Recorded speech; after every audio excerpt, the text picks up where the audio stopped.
welcome to yet another episode of the Back to the TARDIS podcast, the podcast where we take a look at every single episode of the 2005 revival of BBC's Doctor Who. I'm Geoff. I'm Skylar. I am And this week we are covering Series 3, Episode 2, The Shakespeare Code by Ansem, Seeker of Darkness.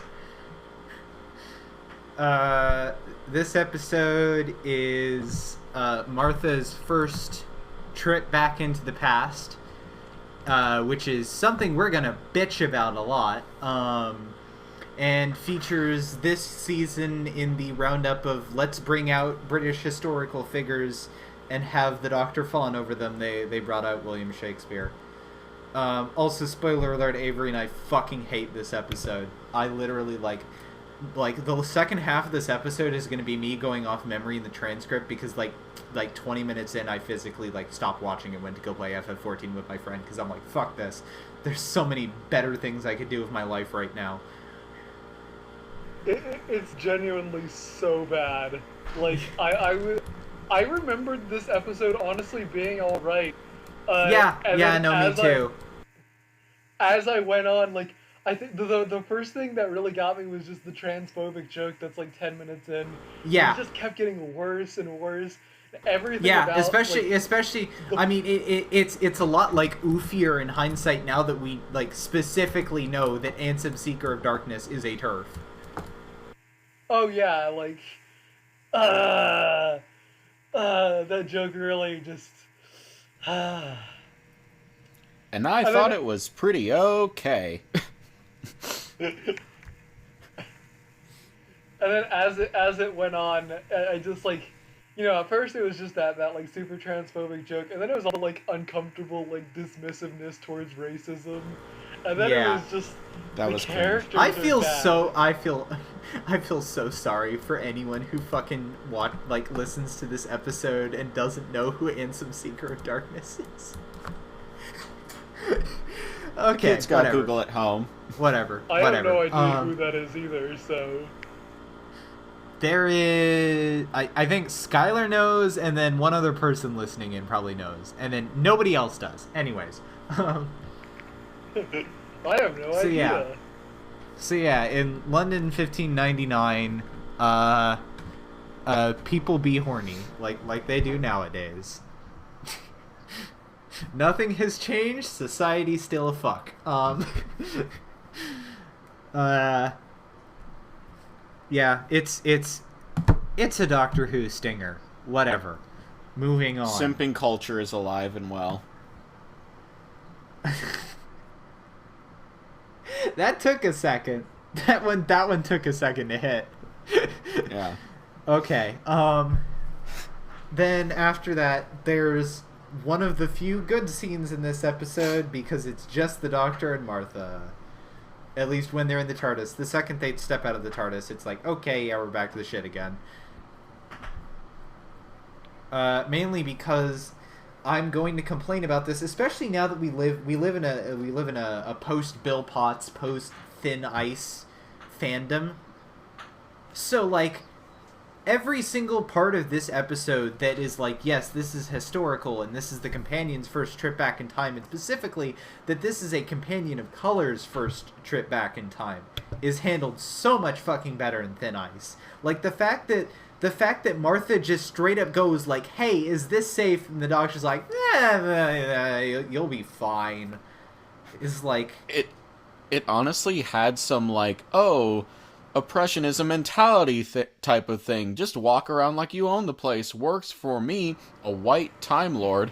Yeah. That was the worst thing. Yeah, it's the same vibes as how everything in the Idiot's Lantern gets sweeped up too cleanly, despite the fact that that's not how fucking people in the 1950s acted. God, fucking it's just so that line was so infuriating. He's just yeah, I'm out of place too. Just act like you own the place and it works out. Bro, no, you're out of place in a very different way. Yeah. It's yeah, you can tell this episode was written by fucking Tori. Yeah, Like, fucking, you can tell, you can just absolutely tell that it doesn't surprise me in the slightest that a TERF wrote it, because TERFs tend to be racist, let's be real. Uh, and just the blatant, like, sweeping under the rug, like, oh yeah, British slavery might have been a thing that happened, but if black people were confident enough, they could just confidence their way out of it, I guess. Yeah, like, it's so fucking bad. Being so fucking charitable, it's like, okay, even if the Doctor doesn't think about race, which they clearly do, like, he's smart enough to know where he is. It was just, like, so out of character. Not necessarily in the way that he doesn't care, but just, like, yeah, so dumb. Yeah, like, it's like... It's painful. It's a painful. Yeah, no, and it's like I'm thinking about how, like, fucking, like, 13, like, as much as, like, Rosa I will kind of dunk on for being not the greatest, but, like, as much as it, like,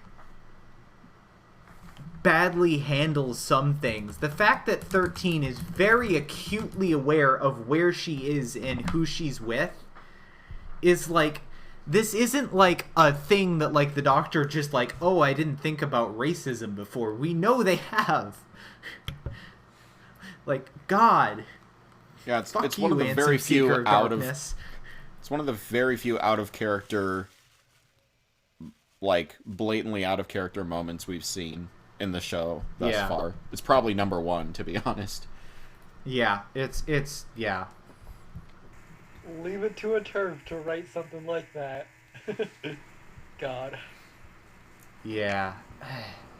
And then, like, they go to see the thing, and they make fun of, like, okay, like, yes, historically, fucking, in Shakespearean times, male actors played female roles. That being said, transphobia joke, or like haha cross-dressing joke, fuck you. Fuck you so much.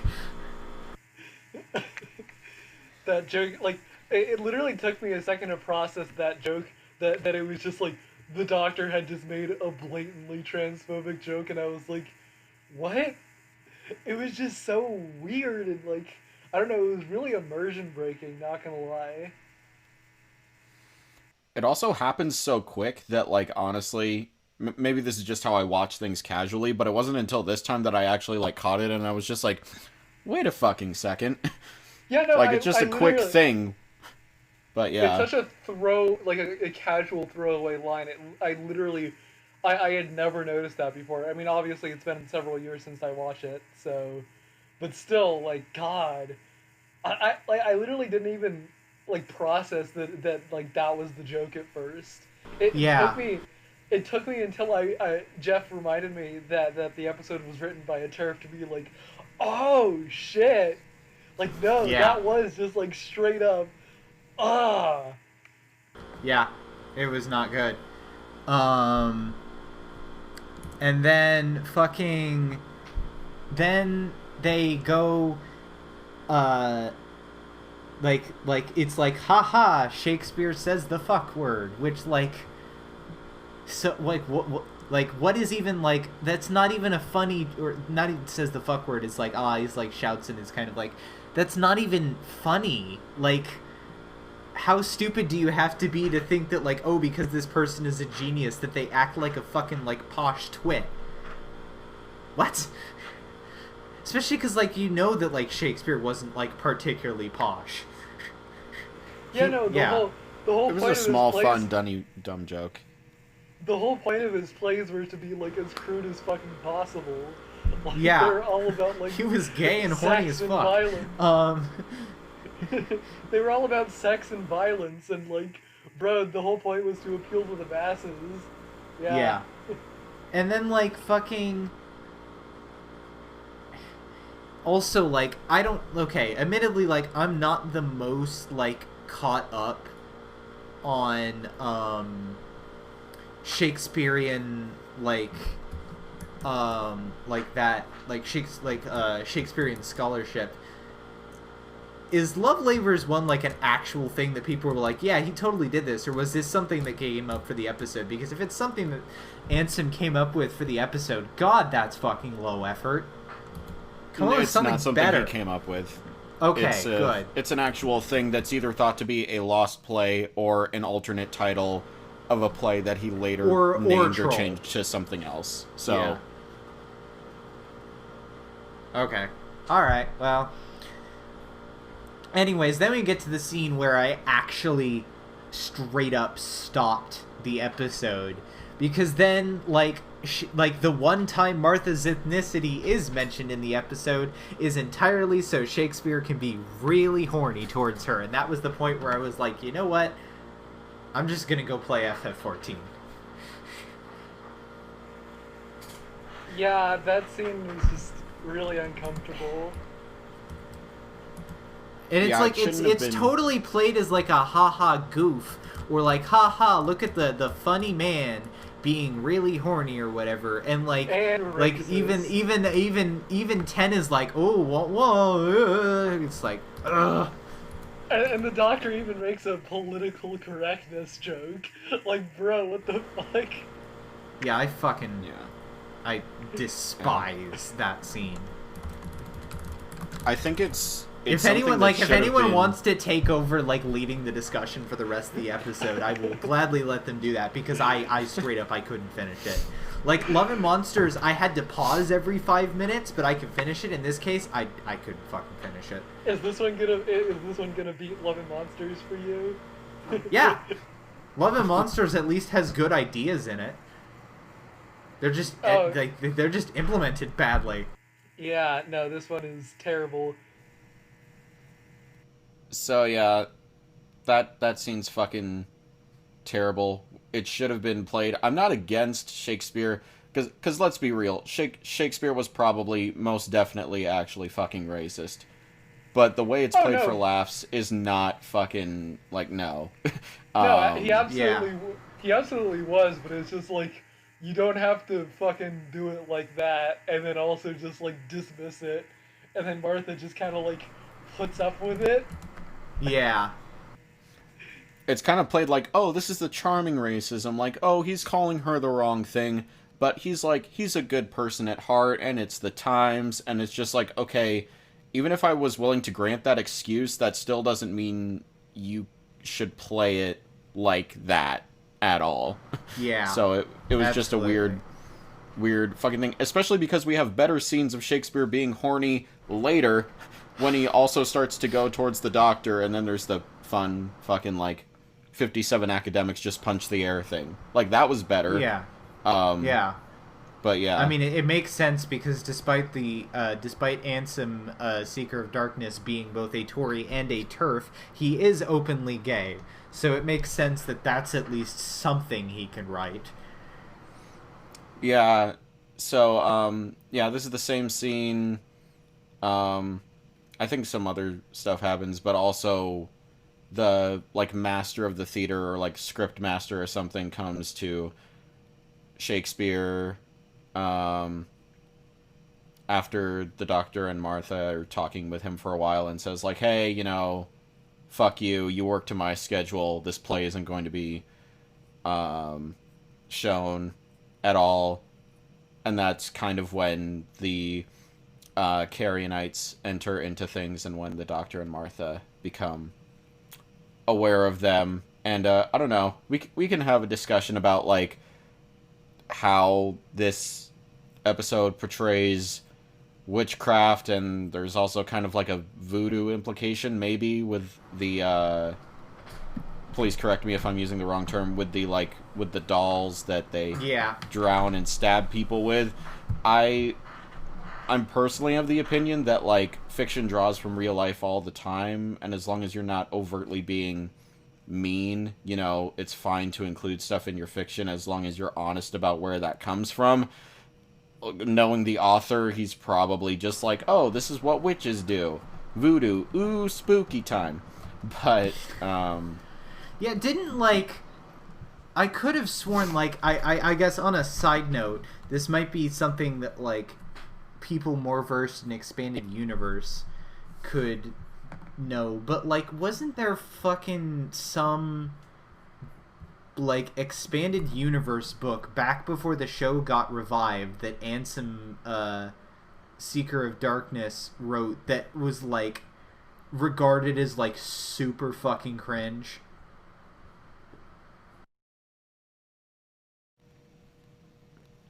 Yeah, I wouldn't know about that. That wouldn't surprise me, though. Yeah, keep talking. I'm gonna look and see if I can find it. Okay. Figure out if it was him or not. Just Yeah, on the, go on, the Avery. witchcraft subject, fucking... Yeah, the portrayal of witchcraft is, like, super bad. I think, Petra mentioned it earlier, just the whole line, like, yeah, math is just magic, but it's different, and words are just their math. Was just like, bro, what the fuck?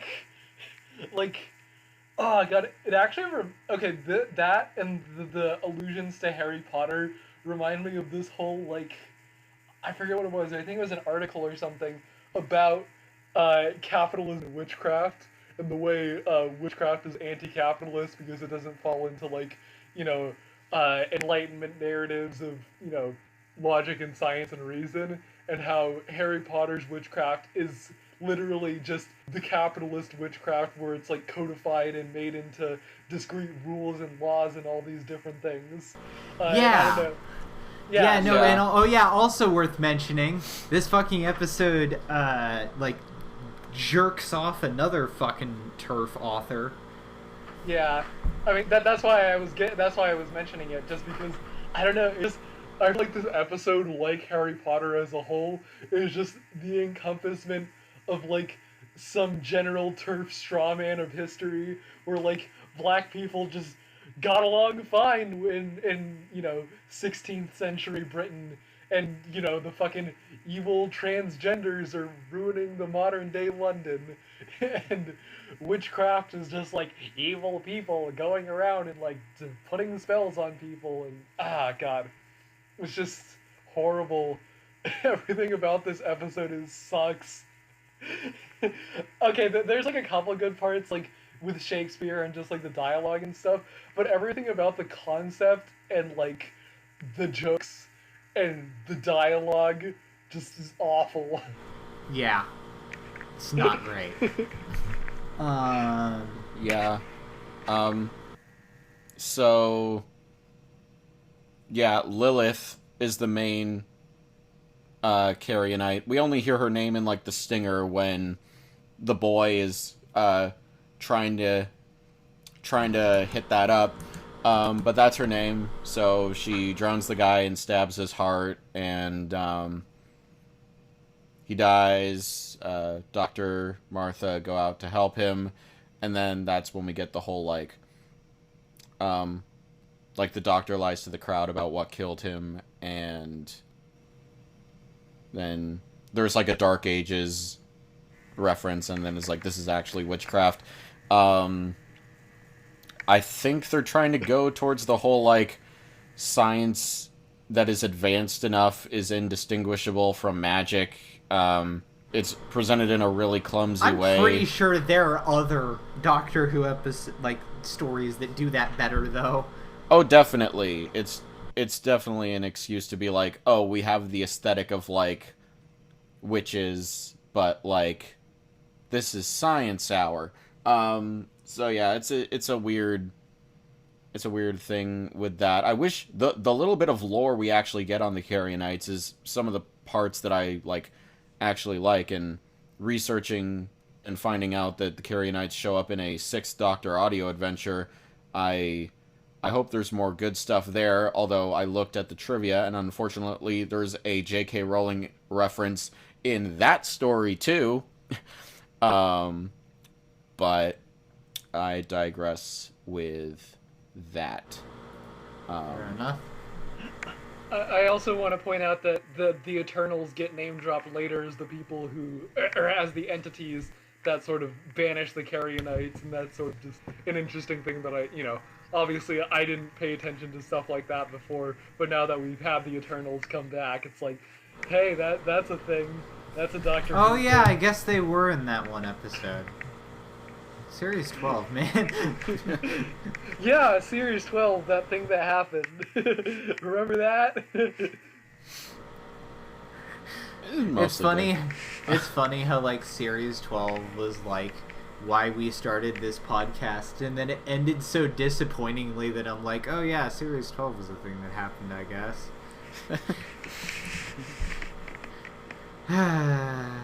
Anyways.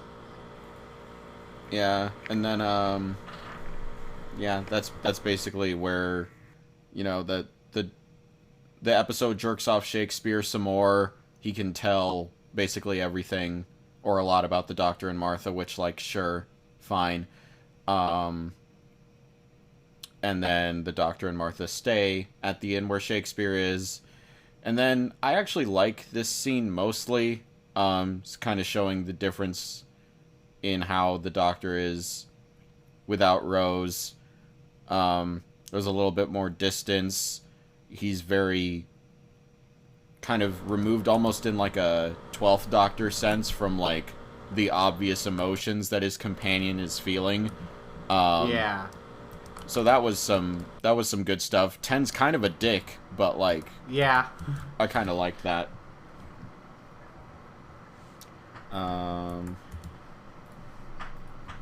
Yeah. I don't know. In general, how are we feeling about the Doctor and Martha in terms of like chemistry and like what's going on? the chemistry's good. It's a shame that Ten's an asshole.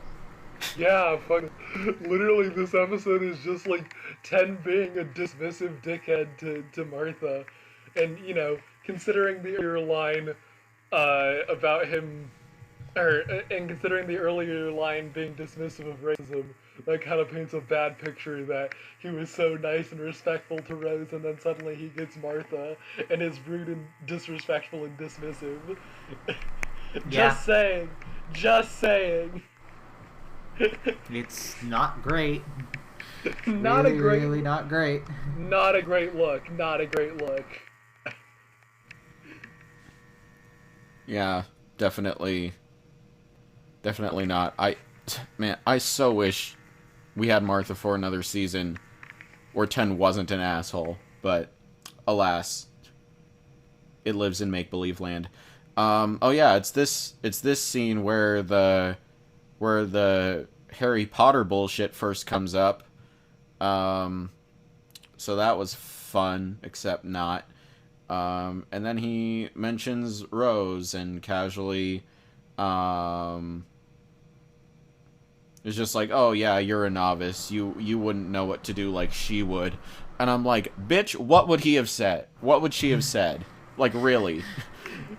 What brilliant idea would have happened if Rose was here instead of Martha? She would have fucking gotten captured. She just would have gotten captured by the Carrionites, so he'd have to come save her ass. Yeah. It's so, like...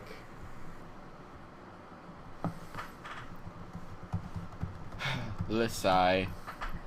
Yeah, and then, so, yeah, we get that bullshit, and then Lilith enters into Shakespeare's room, and, like, takes him over with the doll, possessive, whatever the fuck, so that he can write what she and her mothers, or whatever they are, can get their thing done. This was so dumb because she's literally controlling how he's writing by moving the hand of the puppet like haphazardly. I was just like, okay, on top of this being like questionable and probably offensive, like that's just weird and stupid. It's just really nonsensical.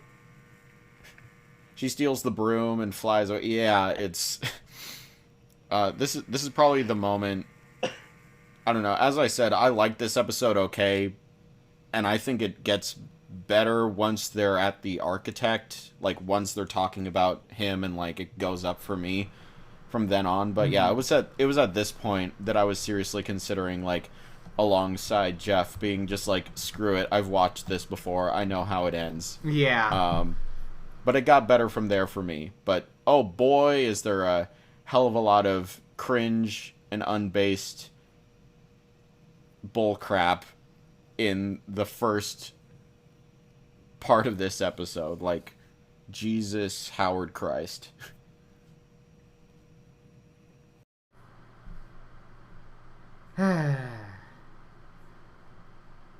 Anyways. Yeah, then they use the power of turf authors to banish the witches. Whatever. Who As cares? for It all ratings, sucks.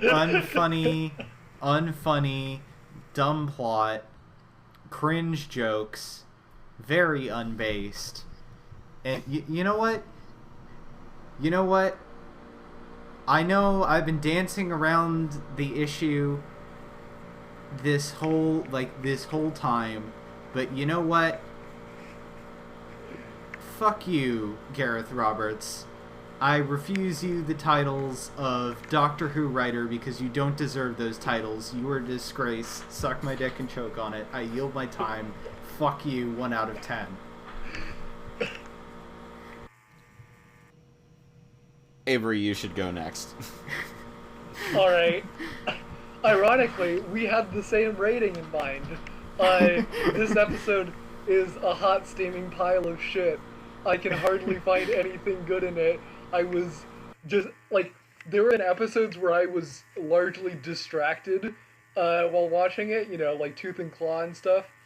This one, I was enraptured by just horrifyingly offensive the whole thing was to me, and just at every, like, I don't think they went more than 2 scenes at any point without doing something that I felt was racist, transphobic, or ableist in some way.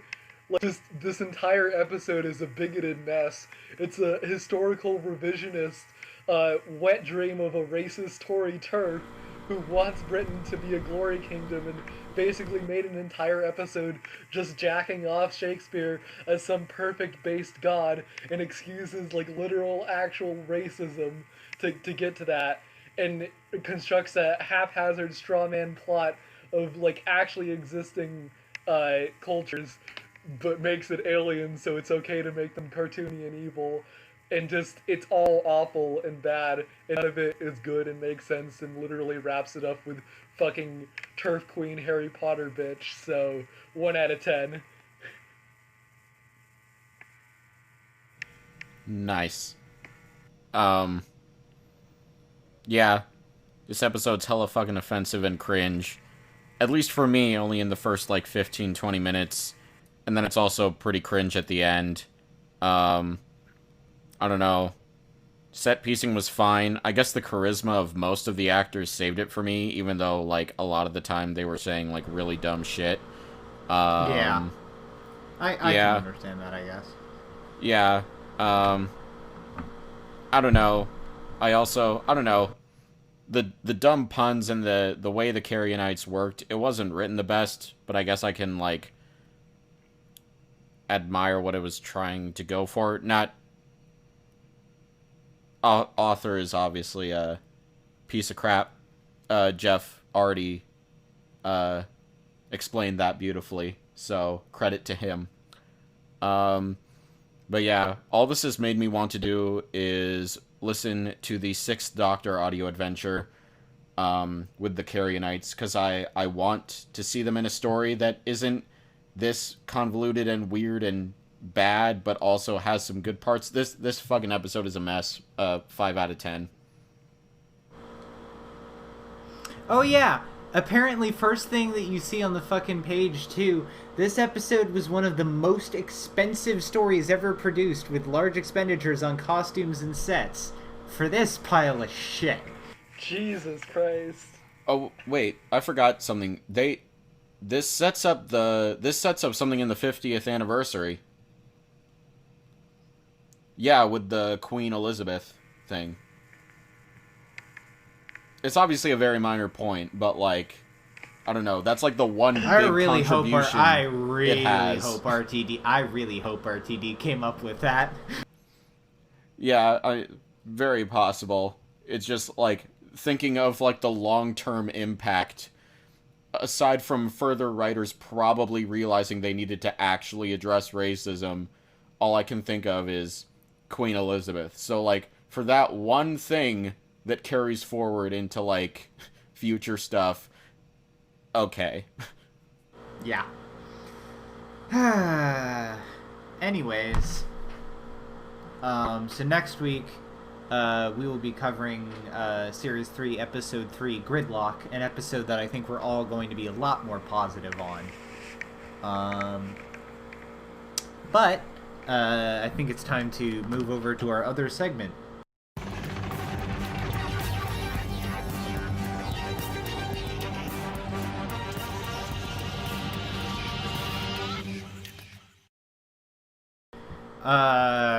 Content warning this week for disturbing death and lots of child abuse. So yeah, this week we are discussing Series 1, Episode 5, Small Worlds. I think, like, this episode isn't perfect. But I really like what this episode does in ways. I like what it does with the sort of the fairy mythology and playing much more with like the much more sort of evil or morality that doesn't belong to humans depiction of fairies. And as much as I think some people might not like this episode for that, I like the fact that Torchwood fuck up and don't do very much this episode and fail, basically. And I think it's a really, really, really strong episode for both Jack and John Barrowman. Honestly, yeah. Like, as I was finishing the episode, it sort of reminded me of what you said about Torchwood being more morally gray. And I was like, yeah, that's a kind of unsatisfying conclusion. But at the same time, what the fuck were they going to do? Like, Jack is right. Yeah, the Doctor, like, if this was a Doctor Who episode, the Doctor would have been like, wait a minute, I've figured out this fucking solution, so I wave the magic buzzy stick at it. Oh, well, fucking I Am the Doctor is playing, and we do the flibbity hoo-ha, and they're erased from existence or whatever, and then we don't have to deal with it anymore. Whereas Torchwood, they're like, we're normal people up against a foe we literally could not possibly hope to defeat, and our only other alternative is death, which doesn't affect them at all because they can travel through time. Yeah, it's Yeah.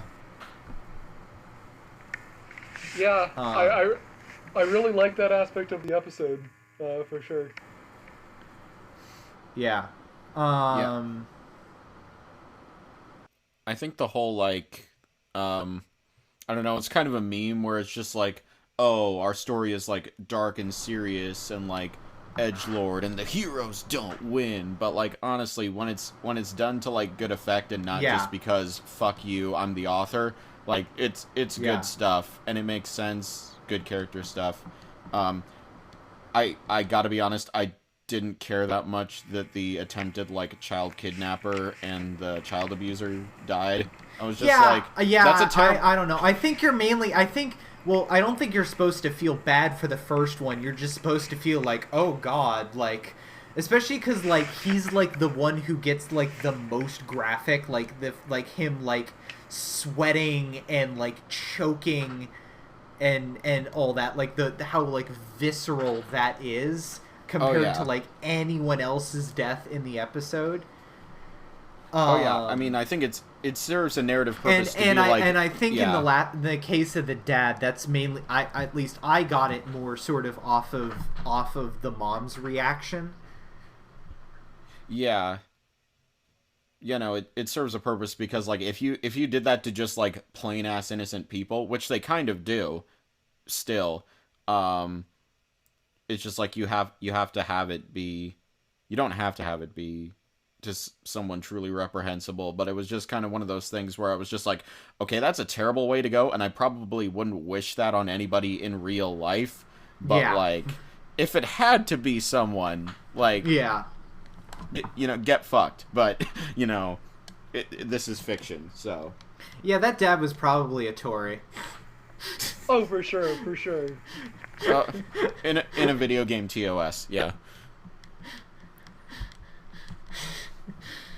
Yeah. I also I like this sets up kind of a recurring thing of the fact that Jack, and this is another thing of like, this is a really strong episode for Jack, but like the fact that like Jack had a relationship with this woman, and while clearly he knows that he cannot act as if he is the same person, he still cares for her very, very much and is distraught when she dies.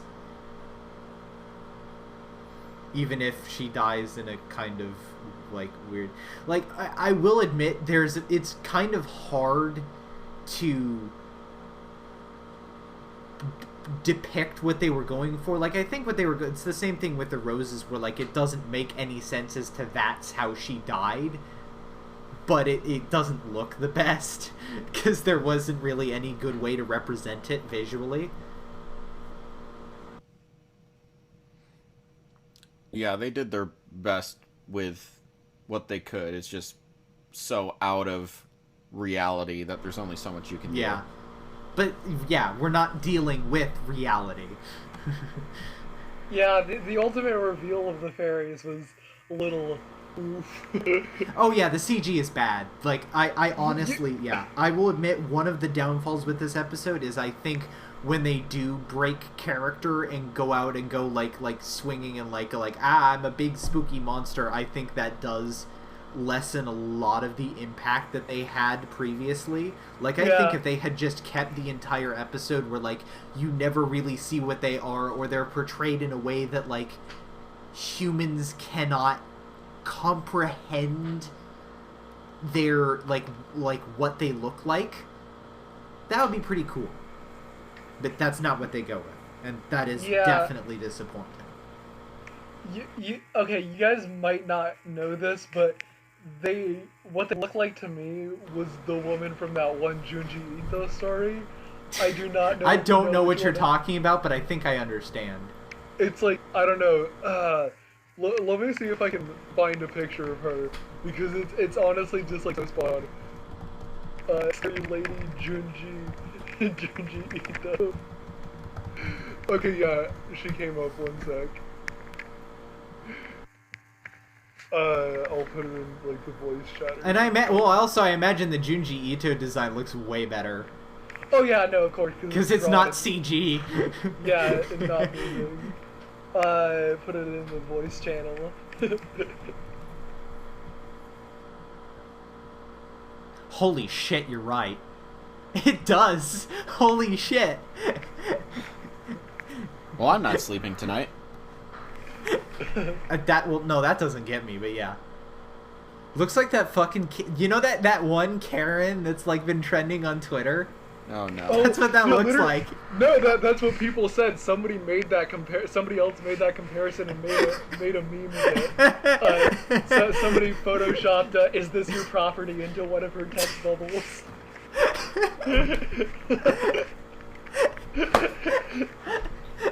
Oh, that's great. Sigh. Anyways, yeah.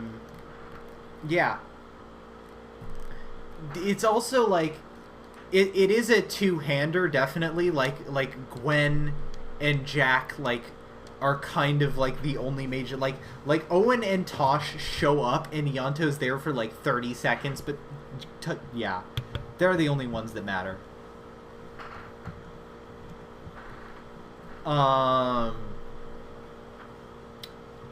Let's see, is there anything else I want to talk about? Oh yeah, I will say the scene where they trash Gwen's apartment doesn't really feel like it has any purpose.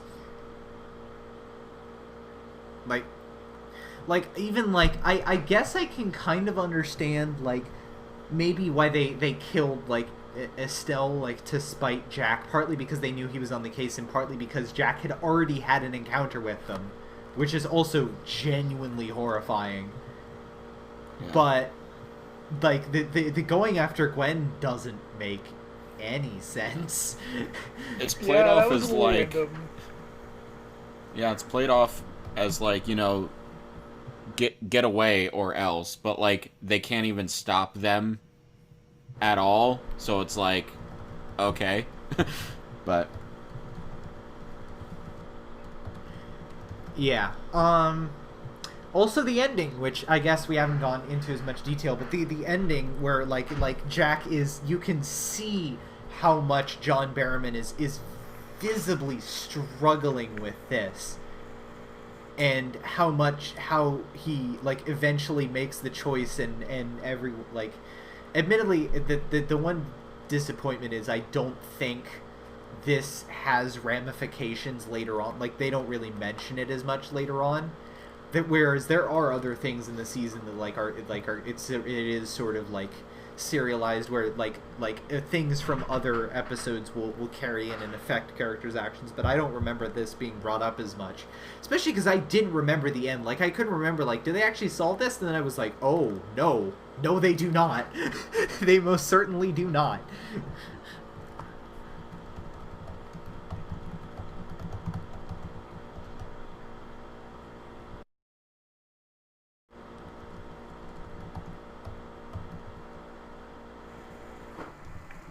Yeah, good episode.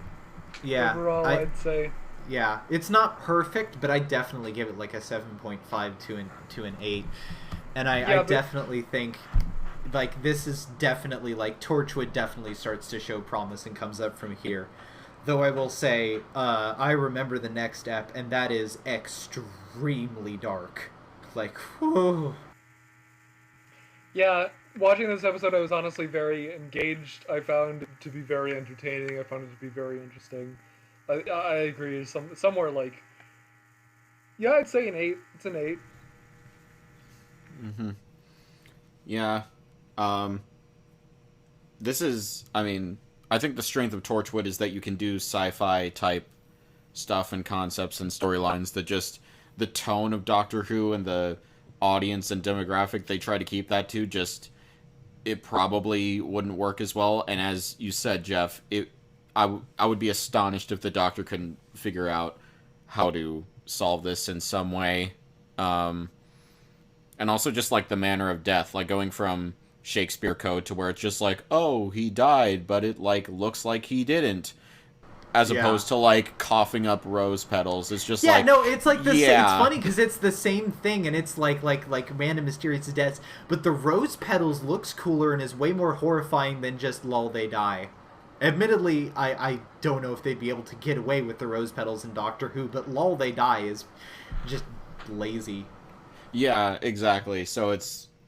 Yeah, damn good episode. Not, like, top tier or anything, but it's, again, it's a perfect showcase of, like, why Torchwood justified itself being around for a while.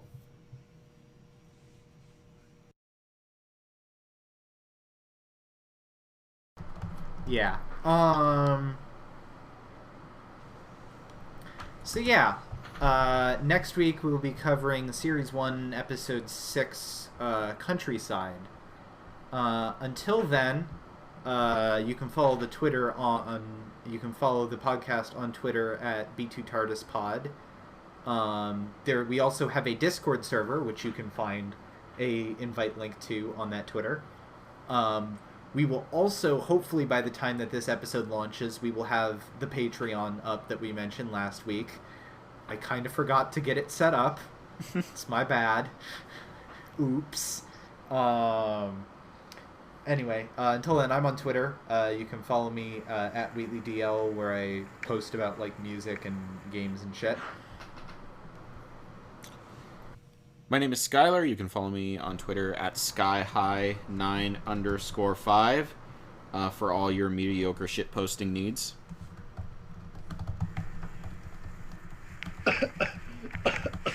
It's your boy, COVID Haver. You can follow me at Feet Detector on Twitter.com. And until then, we will see you all next week.